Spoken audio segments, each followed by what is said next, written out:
Good day po sa inyong lahat. Welcome na naman sa another episode ng ating vlog na kung saan ang i-discuss po natin for today ay bakit nga ba may mga nai-scam kahit na paulit-ulit na nating sinasabi na talagang may mga scammer sa social media, mapa Facebook, mapa YouTube, napasukan na tayo ng mga scammer. Itong mga scammer kasi, ito yung mga tao na ayaw magbanat ng buto. Bagkus, mas gusto nila yung easy money. Mas gusto nilang manglamang sa kapwa-tao nila. Di-discuss po natin bakit nga ba paulit-ulit pa rin na may mga nai-scam. Kagaya nung post natin nung isang araw na na-scam na naman sila. Ayan, may mga nagtatanong kasi kung paano daw sila na-scam. And then, tinatanong din kung paano daw nangyayari yung buong sisiw ay puro cockerel. Yung mga nabili nilang supposedly ay broiler chicks sana. Lilinawin po natin, bibigyan natin ng kapaliwanagan yan.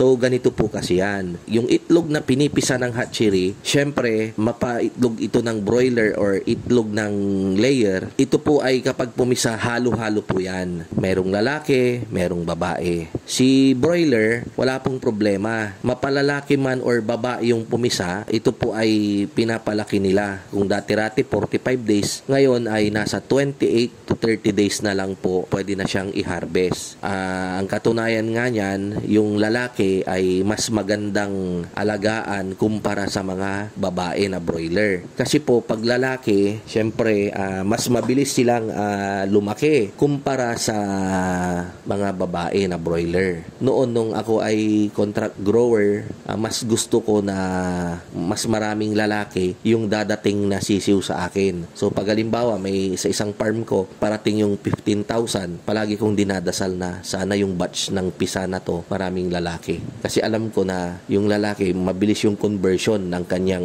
ADW or yung tinatawag na average daily weight. Yan yung timbang na ibinibigat ng broiler araw-araw. Samantalang dito naman kay layer, sa mga white leghorn natin, mapa-decalb, mapa-high sex, mapa-lowman, ang kailangan lang natin ay yung mga babae. Dahil syempre, sila yung mangingitlog. Yung mga lalaki, ayaw natin yan.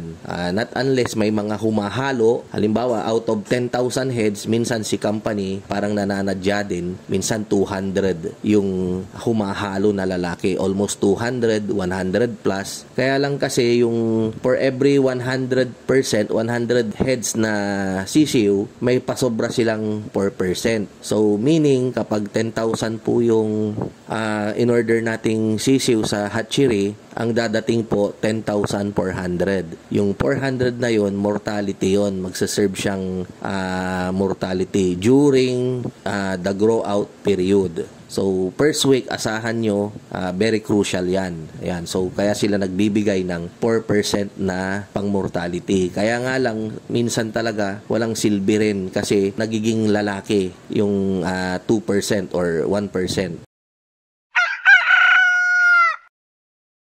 Ito na nga ngayon, anong ginagawa nila para mabukod yung lalaki sa babae? Meron po silang tinatawag na feather sexing. Tinitignan po dun sa hatchery yung pagkapisa ng mga sisiw, paglabas po ng incubator, pinipilian po nila yan. Ito hindi po ako sigurado, baka mabaliktad ko po, i-check nyo lang. Lahat po ng primary pakpak ng sisiw, kapag babae, parang sungi. Kumbaga yung parang perong maiksi, mahaba, alternate. So, pag ganon, babae. Yung feather naman ng yung primary feather naman ni lalaki, pantay-pantay. I-check nyo po, baka nabaliktad ko. So, ganon po yon. So, may mga technician sila na magagaling, pinipili nila. Kaya nga minsan, yung question natin, paano na naman or bakit ang daming lalaki na humahalo? Dahilan ng hatchery, minsan daw, hindi pa raw expert yung kanilang tauhan na nagsesexing, nagpe-feather. Pero minsan din, di rin natin maalis yung hinala na minsan nananadya sila, lalo na kapag konti yung sisiw, pamuno, ganon. Ayan. Ngayon, anong ginagawa dun sa binubukod nilang babae? Yun po yung ibebenta nila sa atin, na siya namang palalakin ko at siya namang binibili nyo sa akin.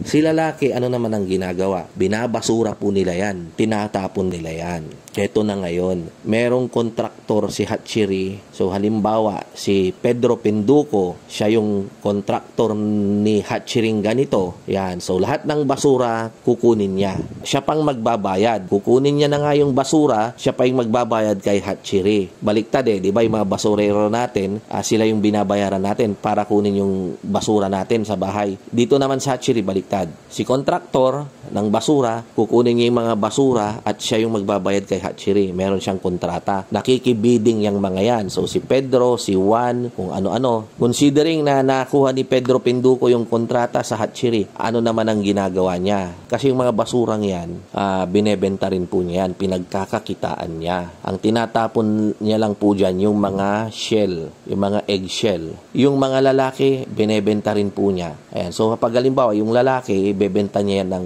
sa tingin ko parang tag 5 piso. Bibili niya sa Hatchery ng parang 50 centavos, ibebenta niya ng 5 pesos sa mga nagkwek-kwek-kwek. Yung nagkwek-kwek-kwek, papatayin nila yon, iluluto nila, nilalagyan nila ng harina, and then ibebenta ulit. And then yung iba naman, binibili na nila kay kontraktor na buhay, and then ibinebenta po nila sa mga school or sa palengke.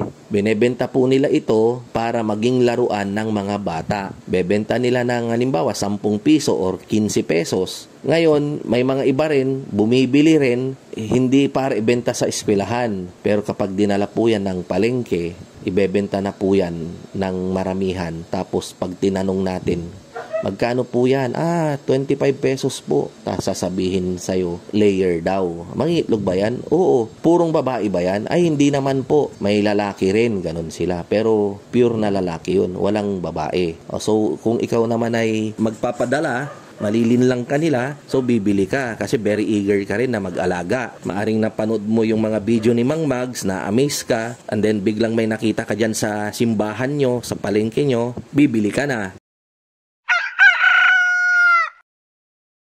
Yung iba, sinasabi pa nila na broiler daw ito. Kapag broiler, aalagaan, which is ganun din yung nangyari sa binlog ko. Akala daw nila broiler, kaya nila pinalaki. Nung 2 months na, hindi naman siya lumalaki masyado, hindi tumitimbang, kaya nagtaka pati mga kapitbahay. And then, yun na yung nangyari. Minsan pa nga po sa broiler, meron pang nai-scam ng libo-libo. Sasabihin nila na broiler, halimbawa meron siyang poultry na 40,000 capacity, tapos bibili siya ng 5,000, gagawin niyang rider. Makikikain yung 5,000 na bibili niyang sisiw sa feeds ni kumpanya. So aalagaan niya yon. Bibili niya ng mura, halimbawa 30 pesos, 5,000. Na-harvest na yung 40,000 niya, yung 5,000 niya na binili ay hindi pa rin lumaki dahil cockerel pala. So nalugi siya. Ayan. So marami talagang mga scammer, kaya mag-ingat po kayo. Wag po kayong basta-basta yung nagda-down kapag hindi nyo kilala. Ipa-check nyo po kung legit, ganyan. Ang kagandahan po nitong vlog natin dito sa Mang Mags, kasi kayo mismo nakikita nyo yung mga bumibili sa atin, yung mga nagpapabook, yung mga namamasyal, nakikita talaga nila, and then i-check nyo rin mabuti kung talagang may physical silang farm. Yung mga iba kasi ahente lang, tapos nakiki-post lang, nagpipicture-picture lang ng mga images ng farm na kinukuhanan nila. Pag hindi sila nakapagpabook, wala silang makukuhang sisiw. Yung iba naman talagang intentional na talagang nang i-scam. Talagang gusto lang na makuha yung pera nyo. Pag nag-down kayo, wala na yan. Hindi na magpapakita, hindi na magre-reply. Ayan, so ingat lang po kayong mabuti. Pati sa pagbili ng mga sisiw na yan. Bumili po kayo sa legit na mga nagtitinda. Pero itong sisiw kasi ng layer, wala pong nagtitinda na mga poultry supply. More on broiler chicks yung kanilang binebenta dyan. Ayan. Basta mag-iingat po kayo, i-check nyo pong mabuti, wag po kayong basta-basta nagda-down. Doon po kayo sa legit para sigurado, kasi napakahirap po ng perang kitain ngayon, tapos ipamimigay lang natin sa mga scammer na yan, di ba? Yun po yung masasabi ko tungkol dyan. Ayan. So sana nabigyan ko po kayo ng kapaliwanagan tungkol sa bakit nga ba may mga nai-scam pa rin. Kita-kita po tayo sa mga susunod nating vlog. Thank you very much po. Mabuhay and God bless.